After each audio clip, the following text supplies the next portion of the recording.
Good morning, everybody, and welcome to our third webinar in the learning series entitled Technology for Professional Learning.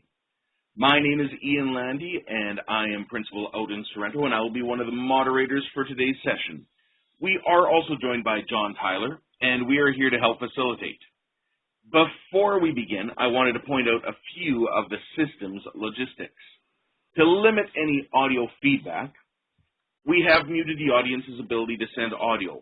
We do encourage you to send your questions and thoughts through our chat box, which is located at the bottom side of your screen. You may also engage other participants in a private chat by clicking on the arrow beside her or his name. One of our roles will be to gather your questions and pose them to our presenter at the end of today's session. We anticipate the presentation portion of this morning lasts about 15 minutes, followed by a question and answer. Although with Chris, you never know. It might change the format just a touch. Also, if you are having technical difficulties, ask either of us for help. We can be reached through the chat box. Find them as either Richard Tech Support and John Tech Support. And now it's my pleasure to introduce Chris.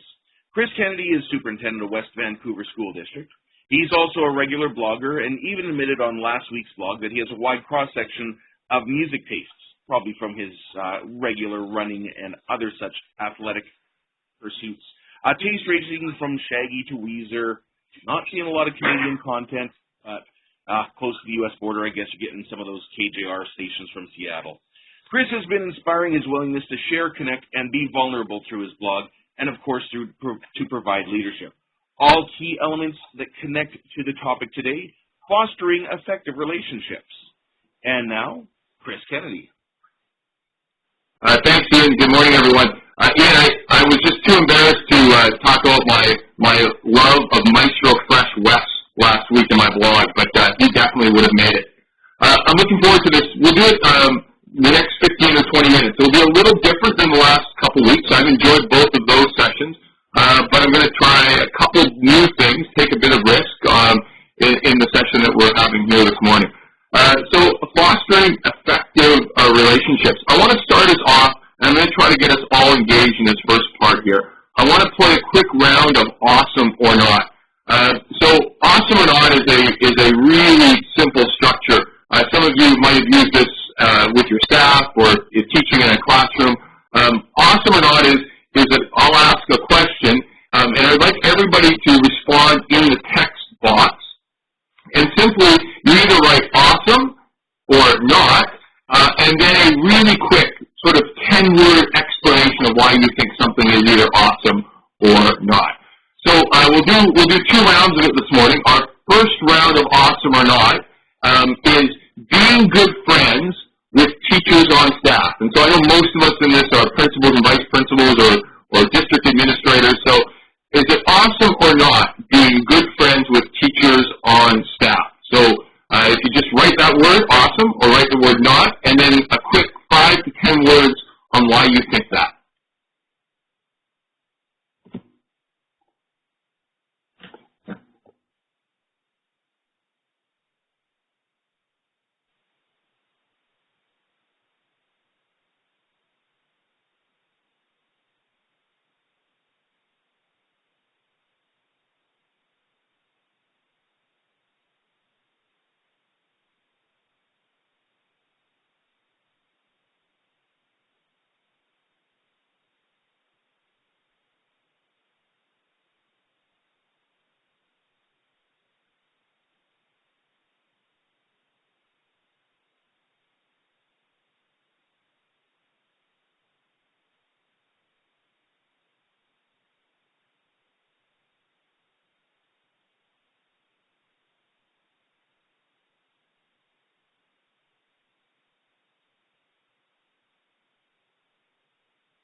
I think we've got most people in. I'll let us go just for about another 10 or 15 seconds. If hopefully people are getting a chance to scroll through the chat window and see, and everyone's had a chance to have their thoughts put down.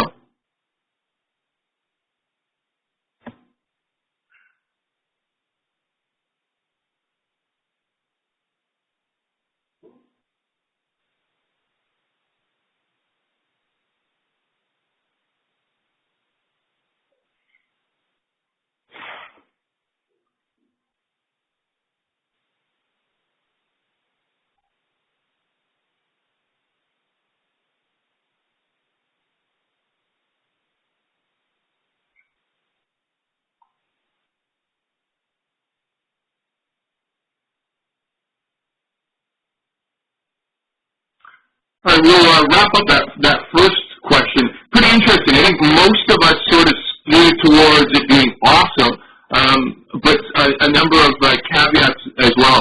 I think for all of us who often been promoted inside a building, as we move from a teacher to vice principal and stayed in the same school, or from vice principal to principal, I think we all can relate to those challenges of changing roles.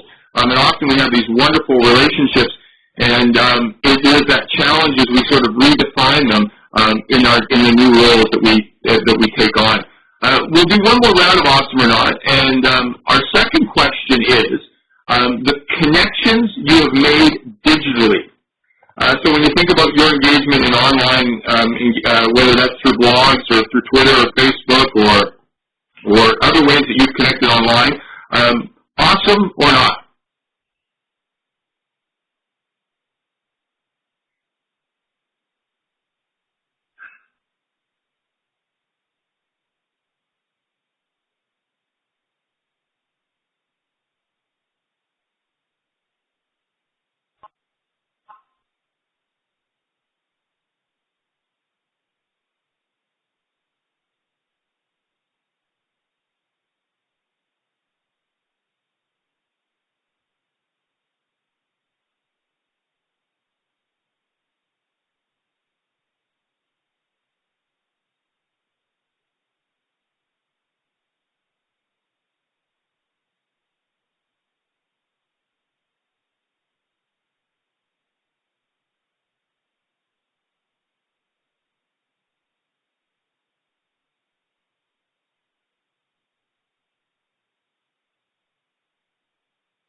Okay, I'll just let us go for about 10 or 15 more seconds if you want to have your thoughts in the chat box.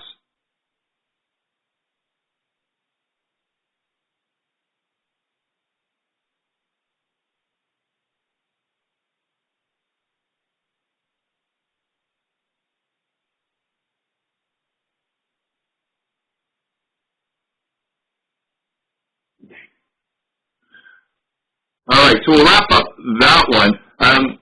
Just a couple words just about the strategy there. So awesome or not is based on a strategy. I'm not sure. I'll maybe flip out the link later. It was originally called That Sucks. not. Often use it as a way to get a discussion going it can work in a staff meeting, maybe even in a classroom with students. So the next, I would normally do is I would put the question up on the screen, and then I let people first have a chance to talk to the person next to them.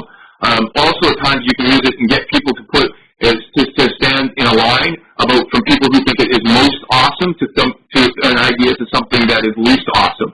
And in both these questions, an interesting mix in terms of where people landed. I actually thought the second one, I didn't know if it would be a very good question, because I thought maybe everybody would say, oh yeah, meeting people online is just awesome. But you saw some really interesting, thoughtful comments about, well, maybe it's good, but perhaps not awesome. Moving on. I want to talk a little bit about culture in terms of this idea of fostering effective relationships. So some of you will know I have a blog called Culture of Yes. It is how I try to. It is a way of thinking that I try to bring in here in the school district. A kind of being about what we do. And at its very core, it's about we default to the idea of yes first, and work from there. And so, in terms of building effective relationships, a lot of this is, I think, about making people feel that things are possible, and that really comes from culture. And for all of us who have been new in these kind of roles before, it simply takes time. I joke that you sometimes want to be able to microwave these kind of things, that you can, something that might take 3 or 4 years to build that kind of culture, you'd love to be able to do it in 6 months, but it simply just takes time. And that notion of building culture, I really think, one, it involves tapping into people's passions. And so a lot, again, about effective relationships is about, those of us in principal, vice principal, district administrator roles, is that we're tapping into people's passions. We're giving people voice, and very similarly to what I find, what we're trying to do about building effective relationships, what I'm trying to do in a district is exactly the same kind of things I was trying to do in school as a principal, and exactly some of the same kind of things I was trying to do in a classroom as a teacher. It's taking that scope and thinking about it differently. And so just as I was trying to make students feel safe in the classroom and give them voice and make sure they're all included, very similar to what I was doing at a school level and similarly at a district level. In a district job, I really think of our principals and vice principals as my team in the same way as a school principal I thought of my teachers as a team, and likewise when we go to the classroom and students. Another piece, I think, is about our job is to celebrate risk-taking. And so in our district, we're very, I think, strategic even about how we celebrate risk-taking. That I'm always trying to shine a light on things that I want to have happen in more places. And so if there is a practice out there, I think for our jobs, it really matters where we spend our time. And what I find is principals and vice principals or in district jobs is that there's so many different ways to do the jobs right, and that people notice where you spend your time. And that although we don't necessarily think so, I think people are regularly keeping track of are we the kind of administrators who spend time in classrooms, or do we spend time in meetings? Or are we the kind of administrators who show up at basketball games and music concerts, or not? And so I think you build those relationships by showing up, and about being in places that what you're saying is this is important. And then more clearly on the celebrate risk-taking, so some of the strategies we use is when there are interesting practices happening in schools and classrooms, I make sure I'm there. That if you want something to happen more places, you need to fan those flames and actually and support it. The other things that we try to do is any media coverage we try to give to those practices that are most interesting. That even if something is only happening in 10 or 20% of classrooms, I think our job as administrators is a year from now, we'd love it to be happening in 70 or 80% of classes. This next idea I want to talk about is around affiliation. And so I think the old way of thinking was that we build relationships all through our identity. So we think of ourselves as we're teachers, or we're principals and vice principals, or we're social studies teachers, or we're superintendents. I really actually think that is largely old think, and I appreciate, I appreciate I'm doing this on behalf of the BC principals and vice principals, and that's a traditional organization, and they have, and there is key roles for those kinds of organizations out there, just as there's a role for a superintendent's association or a teachers association. But more and more, I think people want to be connected to work, and they want to be less defined by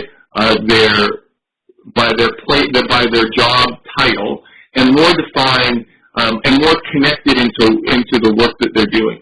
And so I really think that a trend's happening in relationships that our job titles are becoming far less important, and our connection to work and this idea of affiliation is becoming more important. I think people are interested in being connected not by role and not by location, but by passion. You see this all the time digitally, and for those of us who are engaged in that digital environment, like role really doesn't matter at all. And I find people really aren't that interested in their role. They're interested in what you can bring to a conversation. I really think that some of the most powerful ways to build relationships is how do you take role out of things. And absolutely, there are times where we are defined by role, which speaks to the responsibilities. And some of us in that first chat this morning around being friends with members on staff, there's such a nuanced kind of idea or question to think about, because there are times where our role requires certain things of us, and it requires us to behave in certain ways and take on certain tasks. But I do think more and more people are getting over the idea of hierarchy, and they're interested in being engaged in something else, which is really this idea of networks. And I think, so how do you build effective relationships? One, you engage in a collection of interesting, thoughtful networks, and two, you help foster others into those networks. And so, as school principals and vice principals, how are we building networks of teachers, connecting them within our school, connecting them outside of our school, and then not thinking just what we're doing with our teachers. How are we doing similar things with our parents and our students? The better we are at being able to connect the people in our world to other interesting, thoughtful people who they might be interested in learning with and from, I think that really speaks to how effective we are at building these relationships. And then thinking ourselves. And so I think one of the mistakes that we sometimes make in leadership positions is that we are outstanding at telling other people about how the world's changed and how they need to behave in that new world, but we're often poor at modeling that ourselves. And so while we're quick to say, wow, everybody needs to be part of a learning network, and we need teachers in a network, and parents in a network, and students in a network, at the same time, are we building those same networks ourselves? Are we engaging in activities like we're doing this morning, which is kind of a different, risky, network. I look at the people who are online. I think I know about half of you face to face, and then there's a whole bunch of you I know just digitally through Twitter or somewhere else. What's cool about that is that is that often you build these networks, and you can build relationships face to face, and then you carry them on, and they can become more powerful online, and then they're even more powerful when you reconnect together face to face. And similarly, I think that some of the best relationships I have face to face professionally are ones that started online. There is that sense of your almost old friends by the time you meet face to face, and that just strengthens that relationship. And so, are we good at modeling how we blend our face-to-face and our digital relationships, and how we use one then to amplify the other. So as we think about these relationships, I often, old way was I have an idea, and we're going to make that idea spread, and we're going to make that idea spread because I'm going to tell you this is what you're going to do in your class. And so good ideas is like the old way of doing curriculum is send it to everybody, and we give them the binder, and we just assume that it happens. I'm really interested in this notion that you think about, and you think about you're thinking more about replication.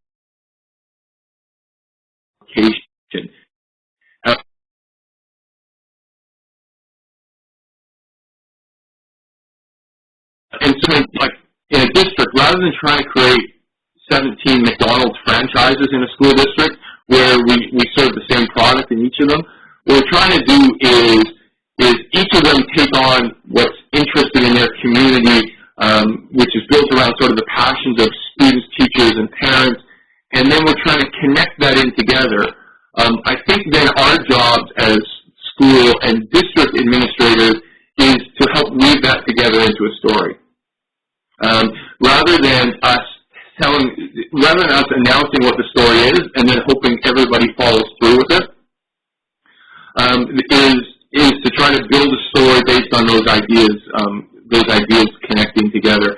I think some of the most interesting work happening right now around the new curriculum is really around this idea of diffusion, not replication. Is that good ideas are spreading. The good ideas are spreading across schools and districts and across the province.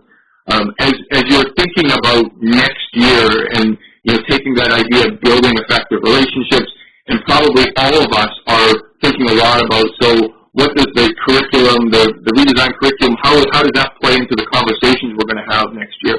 I think people are really, I think you build relationships most often by connecting through the work. And so how can you take that idea of diffusing good ideas and the idea of the refreshed curriculum and take those ideas and blend them together in terms of the work that you're going to do next year?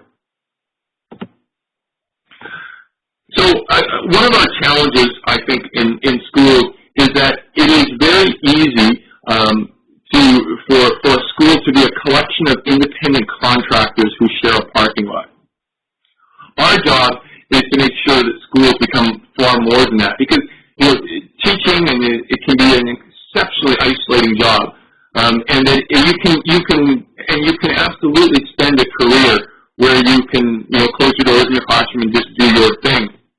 But we all know that the power is so much more than that, and so I think one of our jobs is to make people feel that they're part of something bigger than that. That they aren't simply those independent contractors who come in and share a parking lot every day. That they're part of something greater than that. They're part of something bigger than that. Again, that's our job as connectors and as network builders. I really think an important piece as school leaders, as district leaders, is really to focus it in on a few things. I think you burn people out and you burn your relationships out when every new idea is an idea that you jump on and say, we're doing blank this year. I actually think if you just focus on one or two things, if you just focus on one or two things, oh, I saw somebody lost the audio. Has everybody else lost the audio? Could somebody send something in the chat box? Oh, there we go. Okay, good. I'll keep going. Okay, so if you focus on just one or two things, that's really powerful. And that actually, if you focus on one or two things, the other things will actually improve as well. But you burn out your relationships, and you burn out the relationships with the people that you rely on the most if everything that comes along becomes important. And so as we close down this year and we begin to look towards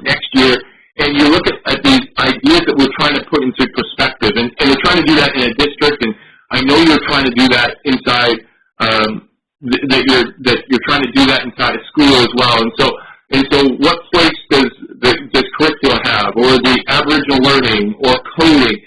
And they're all interesting and important. And by saying that we're only going to focus on one or two things, it's not saying that the other things are not important. But you know, that you actually have to take the time on one or two things to do them well. There's interesting research that schools that focused on reading and writing saw their math and science results improve. And so this notion that, you know, that if you focus on one thing, then you're not actually focused on the others, but the act of actually focusing in on something, giving people a common conversation, it makes you feel like you're part of something bigger than just yourselves. That's really powerful in terms of what one's trying to do. You know, in our district, you will hear me and everyone in our district talk ad nauseum about digital access, and inquiry-based learning, and self-regulation. Not that those are the only three important things, but those are three things that we think are work well K-12. They work well across curriculum. A couple more slides here before we wrap. I want to just focus on that notion around networking and come back to it. And so, what I think is that what good teachers do is that they create flexibility for students, and good school leaders create flexibility for teachers. And my job is to create flexible opportunities for principals and vice principals. And what the government's job, I think, is to create some flexibility for school districts. And so, like, that's the first half of the conversation. And I think it's easy for us to create flexibility. And, you know, that's an easy thing in our relationships. I'm going to give you guys space. I'm going to give you guys time. That's the easy part. The harder, more important part is the networking side. And so what good governments do is that they network districts together. And so if the ministry recognizes in BC that certain districts are focused on similar things, what they are smart to do is that they connect them in together and they make those connections. What my job, I think, is to do is to connect our school principals and vice principals in schools to other principals and vice principals who are doing similar work in other circumstances, and to inside and outside the district. What I really think your job in terms of fostering those relationships in your buildings as principals and vice principals is that you connect your teachers to each other, as well inside the school and then outside the school. Because what we want then is we want teachers to connect students together. So you have this idea of on one side you build in flexibility, but on the other side you're building networks. And so those two things run in partnership with another. The last piece I just want to say here on this is that around effective relationships is that we do serious work, but we don't need to always take ourselves too seriously. I think so. Where I think those of us who've had the most enjoyment and success in the digital space is when we've been able to connect on a personal level, so that we share things professionally, but we also can have fun in the space. So Ian Landy is hosting this chat this morning, and so I actually don't know Ian that well. We've met a handful of times at different conferences, but some of you might know that. So Ian blogs like every day.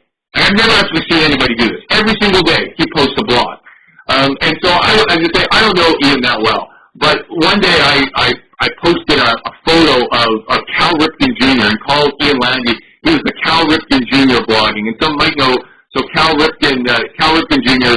is a retired baseball player who played 2,600 some odd games in a row.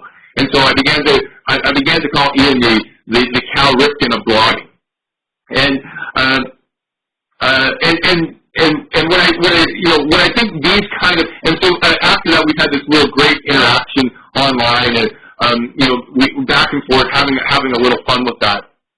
I really think those are the great powers online. Like now, now when I see Ian, there's so much, there's a greater richness to the conversation now because we've had this little interaction in the digital space. And so, for those of you who are still struggling about how do you build those effective relationships online, I would encourage you, that comment that someone I think made in that original chat. You want to be personable without being too personal, probably.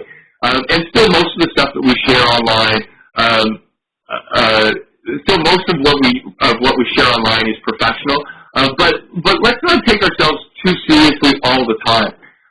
In my 7 or 8 years of blogging and of Twitter and of other social media, I've had like 2 or 3 people that have truly ever only been nasty to me.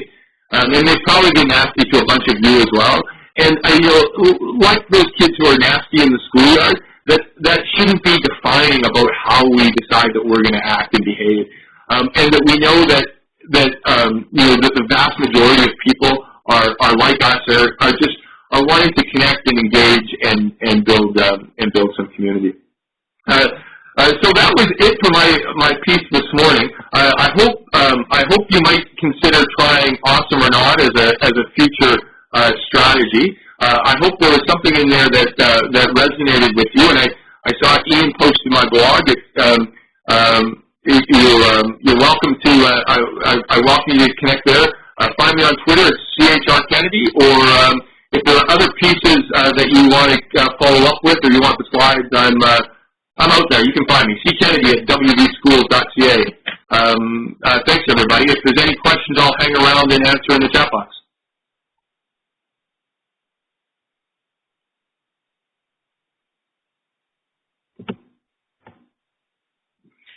Thank you very much, Chris. I know as you were talking, I had a couple little questions pop up to me as going through some of the threads. Regarding some of the relationship part, often the move to principal, vice principal work is called going to the dark side. Just wondering if you have any sharing on how you have worked with people who see you more, or have shifted their way they see you as more of the role as superintendent and no longer just the person, the education leader. Yeah, it is a good question. So, I've actually, in a funny way, I've benefited. I moved from teacher to administrator, and I switched districts. And when I moved from school administration to district administration, I actually switched districts again. One thing is that I know sometimes we want to stay inside our same school and switch roles. I really think that's hard.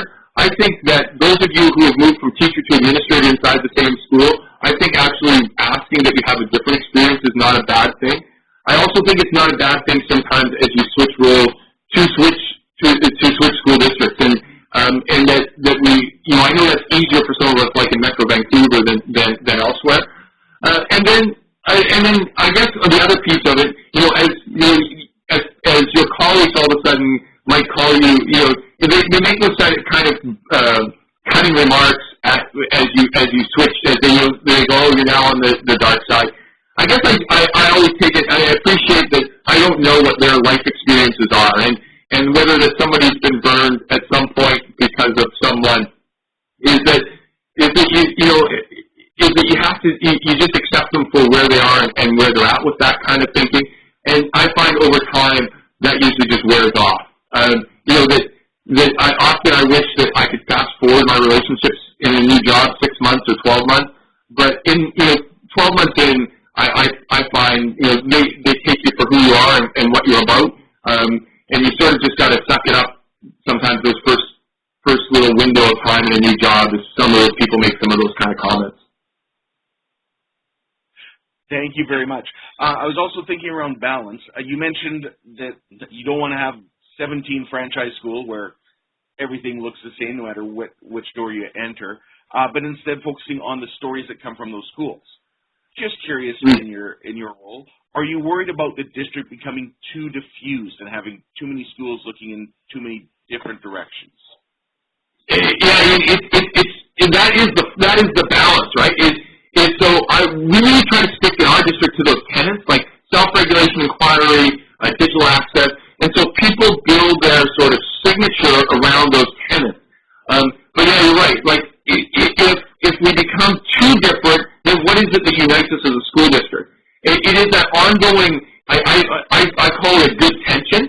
There's a really good tension between school autonomy and district autonomy. Not unlike what I see happening in the province right now. So I think the provincial government struggles at times to know how much freedom do we give districts how much do we want to make sure that they're all doing the same thing? Because I know as a superintendent, at some point, I want to know that there are some certain things happening in all schools. And similarly, I'm sure the ministry wants that for all school districts. Well, at the same time, you want to embrace this idea of following one's passion, about unique communities, about school signatures, about choice, about all those ideas. And so I don't think there's a clear defining line, but I do think that's a really, I think it's an ongoing tension that the pendulum kind of shifts one way or another, and our job in leadership is to try to keep that in balance. I'm sure you find that, principals and vice principals find that in schools all the time. You want teachers to celebrate risk-taking and be creative, but at the same time, when the parent comes in and goes, how come we're doing one thing in one class and one in another, you want to make sure that there is some continuity between what's happening in one building. Excellent. Thank you very much. Being mindful of time, I'm going to ask you just one last question before we wrap things up, and that just goes with the last part you're focusing in on with alignment.